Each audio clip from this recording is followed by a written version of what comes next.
To me, it means creating like a sustainable income from my art, from my music, so that that doesn't mean that I need a rich and lavish lifestyle.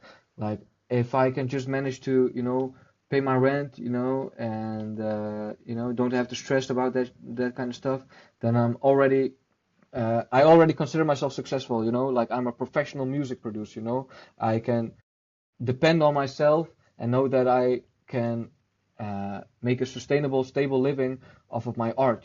That's like I think every artist's dream. So I would say that's like the baseline. And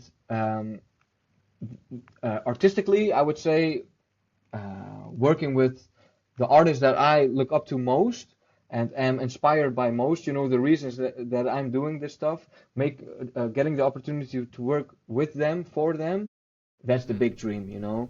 That's Yeah. definitely the big dream. Yeah. 100%.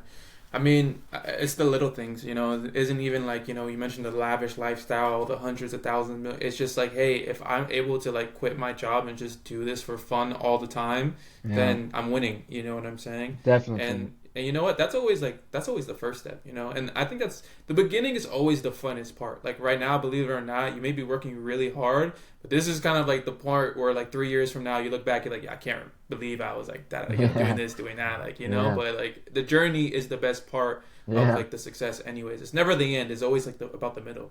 Always. Yeah. Um if you could go back to your 2018 self when you first started like producing, when you were like, you know what, forget school, I'm gonna do this, what would you tell yourself that could have saved you the most that could have saved the most pain that you went through, throughout your journey? Good one. I think I would tell myself like start learning an instrument sooner. Definitely. Mm, yeah. Definitely. Even though I'm a trap producer, I think learning music theory but also like knowing how to play an instrument, for in my case it's mostly the piano.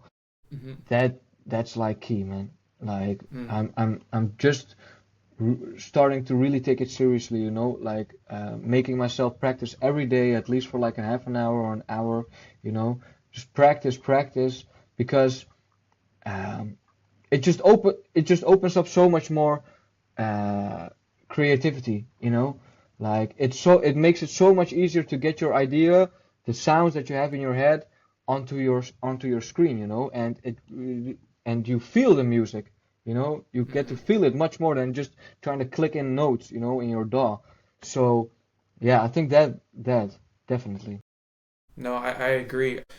The age we live in where you just, click and drag is convenient, but the conveniency has taken away the feel for sure. Now it's just Yeah, cool sounds, and I don't like it. I mean, I don't mind it. I do like it, but not all the time.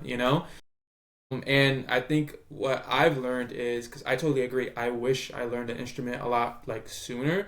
Now I'm barely learning how to play chords, but that alone has like helped my progressions in my music. You know what I'm saying?